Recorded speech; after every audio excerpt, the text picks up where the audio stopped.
আপনাদেরই comment check করছিলাম, check করতে করতে একটি কমন কোশ্চেন যেটা আমার সামনে বারবার আসছে, যেটা হচ্ছে যে বাচ্চাদের নতুন জন্ম সার্টিফিকেট বা আধার দিয়ে নতুন রেশন কার্ডের জন্য আবেদন করেছিলাম। রেশন কার্ড তো জেনারেট হয়ে গেছে, কিন্তু রেশন কার্ডটি ডিঅ্যাক্টিভ হয়ে রয়েছে, মানে বন্ধ হয়ে রয়েছে। অনেকে বলছেন যে 2 মাস হয়ে গেছে, অনেকে বলছেন 4 মাস হয়ে গেছে, অনেকে বলছেন 2 দিন হলো সবেমাত্র, কিন্তু রেশন কার্ডটি অ্যাক্টিভেট হয়নি। কতদিন সময় লাগতে পারে সেটা আমাকে অনেকেই জিজ্ঞাসা করেছেন। দেখুন, প্রথমত রেশন কার্ড যদি আপনি জন্ম সার্টিফিকেট দিয়ে আবেদন করেন, সেক্ষেত্রে কিন্তু আপনার রেশন কার্ডটি অ্যাক্টিভেট হওয়ার চান্সেস খুবই কম কেসেতে রয়েছে। নর্মালি হয় না, যদিও থাকে সেটা মোটামুটি 2 মাস কিংবা ম্যাক্সিমাম 3 মাস পর্যন্ত অ্যাক্টিভেট থাকে। সেটাও কিন্তু ফ্ল্যাগড ফর ভেরিফিকেশন থাকে, মানে ইয়েলো কালারের বক্সের মধ্যে শো করে, মানে এটা ওয়ার্নিং দেয় যে আপনার রেশন কার্ডটি জেনারেট হয়ে গেছে, কিন্তু আপনাকে ইমিডিয়েটলি আধার কার্ডের সাথে লিঙ্ক করতে হবে, মানে ইকেওয়াইসি করতে হবে। এটা কিন্তু রেশন ডিলারের মেশিনেও দেখায়, এবং আপনি যদি রেশন কার্ডের নাম্বার দিয়ে সার্চ করেন সেখানেও কিন্তু একই জিনিস দেখাবে। এবারে যখন কোনো রেশন কার্ড আপনি জেনারেট করলেন, মানে নতুন রেশন কার্ডের জন্য আবেদন করেছিলেন, রেশন কার্ডটি অ্যাপ্রুভাল হয়ে গেছে, এবং অ্যাপ্রুভালের পরে কতদিন সময় লাগবে অ্যাক্টিভেট হতে, মানে ইকেওয়াইসি করেছেন, অ্যাক্টিভেট হয়ে রেশন পেতে কতদিন সময় লাগবে, সেটা কিন্তু পার্টিকুলারলি কোন ক্যাটাগরির রেশন কার্ড সেই অনুযায়ী ডিপেন্ড করে। মানে রেশন কার্ডের ক্যাটাগরি অনুযায়ী রেশন কার্ড অ্যাক্টিভেট হতে এবং রেশন পেতে কতদিন সময় লাগবে সেটা ডিপেন্ড করে।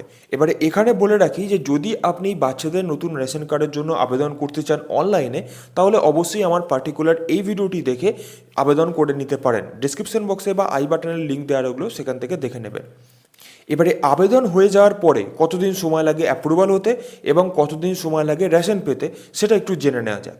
প্রথমত, যদি আপনার কাছে অন্তর্দয় ক্যাটাগরির রেশন কার্ডের পরিবার থাকে এবং আপনি যদি সেই পরিবার থেকে নতুন বাচ্চাদের রেশন কার্ডের জন্য আবেদন করে থাকেন, তাহলে মোটামুটি অ্যাপ্রুভাল হতে সময় লাগে আবেদন তারিখ থেকে মোটামুটি 2 থেকে 5 দিন অ্যাপ্রুভাল হয়ে যায়। কারণ এখন ম্যাক্সিমাম ক্ষেত্রে রেশন কার্ডে আবেদন হয় আধার দিয়ে কিংবা জন্ম সার্টিফিকেট দিয়ে, সুতরাং অটো জেনারেট হয়ে যায়, মানে অটো ফেচিং হয়ে যায় ডিটেলসগুলো, কোনো ফেক বা কোনো ডুপ্লিকেট ম্যাচিং করার ঝামেলা থাকে না, ওটা কিন্তু অ্যাপ্লিকেশন করার সময়তেই অটোমেটিক ফেচ হয়ে যায়। সুতরাং এখন বর্তমানেতে 2 থেকে 5 দিনের মধ্যে সব অ্যাপ্লিকেশন অ্যাপ্রুভাল হয়ে যায়, মানে বাচ্চাদের নতুন রেশন কার্ডের ক্ষেত্রে বলছি।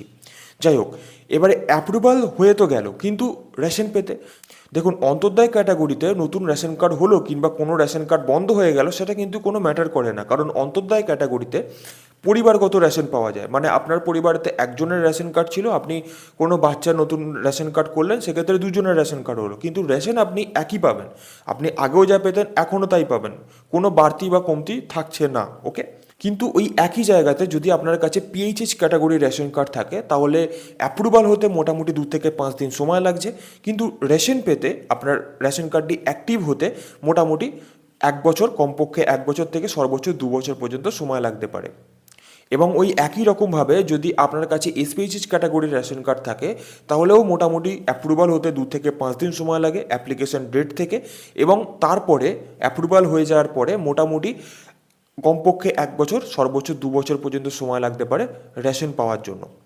কিন্তু RK-SY 1 ক্যাটাগরির রেশন কার্ডের ক্ষেত্রে অ্যাপ্রুভাল হতে ওই 2 থেকে 5 দিন মতো সময় লাগছে, কিন্তু রেশন পেতে, মানে যে মাসেতে আপনি এই আবেদনটি করলেন তার পরের মাসে যে কোনো তারিখে আপনি রেশন তুলতে চলে যাবেন, মোটামুটি ওই কার্ডের রেশন আপনি পেয়ে যাবেন, মানে ওই নতুন বাচ্চার রেশন কার্ডের রেশনটা আপনি পেয়ে যাবেন। এবং ওই একই রকমভাবে RK-SY 2 ক্যাটাগরির রেশন কার্ডের ক্ষেত্রেও কিন্তু মোটামুটি অ্যাপ্রুভাল হতে 2 থেকে 5 দিন সময় লাগে, এবং রেশন পেতে যে মাসে আপনি অ্যাপ্লিকেশন করলেন অ্যাপ্রুভাল হয়ে গেল, তার পরের মাসে যে কোনো তারিখে আপনি রেশন তুলতে চলে যাবেন, ওই বাচ্চার রেশন কার্ডের রেশনটা আপনি পেয়ে যাবেন। জেনারেল ক্যাটাগরিতে কিন্তু এরকম কোনো ঝামেলা নেই, কারণ রেশন পাওয়া না পাওয়া একই তো ব্যাপার, জেনারেল ক্যাটাগরিতে রেশন পাওয়া যায় না। তো যাই হোক, ওটা নিয়ে আমি আর বললাম না। আপনারা বুঝে গেছেন যে কোন ক্যাটাগরির রেশন কার্ড অ্যাক্টিভেট হতে কতদিন সময় লাগতে পারে। অবশ্যই কিন্তু রেশন কার্ডের ক্ষেত্রে আধার দিয়ে আবেদন করার চেষ্টা করুন, জন্ম সার্টিফিকেট দিয়ে আবেদন করবেন না। জন্ম সার্টিফিকেট দিয়ে আবেদন করলে এমন কিছু না, জাস্ট রেশন কার্ডের নাম্বার তো জেনারেট হয়ে যাবে, বাট রেশন কার্ডটা অ্যাক্টিভেট থাকবে না, আপনি রেশন পাবেন না। সেক্ষেত্রে আপনি চেষ্টা করুন আধার দিয়ে আবেদন করতে, কারণ আধার দিয়ে যেহেতু ইকেওয়াইসি করে রেশন তুলতে হবে, সুতরাং সেক্ষেত্রে আমি আধার দিয়েই আবেদন করব, তাই না? এবার যদি কারোর কাছে একান্তই সমস্যা থাকে যে না, আমি এই মুহূর্তে জন্ম সার্টিফিকেট দিয়ে আবেদন করছি, পরে ইকেওয়াইসি করে নেবো, সে ব্যাপারটা আলাদা। তার দুটোরই ভিডিও লিঙ্ক কিন্তু ডিসক্রিপশন বক্সে বা আই বাটনে দেওয়া রইলো, আপনারা দেখে নেবেন। বাকি এই বিষয়টা নিয়ে যদি আপনাদের কোনো রকম কনফিউশন থাকে অবশ্যই নিচে কমেন্ট বক্সে জানান। যদি ভিডিওটি ভালো লেগে থাকে সেটাও আমাকে জানান অবশ্যই। আর যদি সময় না থাকে একটি লাইক করে দিন অন্তত। আর অবশ্যই ভিডিওটিকে হাইপ করতে ভুলবেন না। চ্যানেলে নতুন হলে চ্যানেলটিকে সাবস্ক্রাইব করে পাশে থাকে বেলটিকে বাজিয়ে দেবেন ফার্দার নোটিফিকেশন পাওয়ার জন্য। আজকের মতো এটুকুই, দেখা হচ্ছে আবার পরের কোনো ভিডিওতে।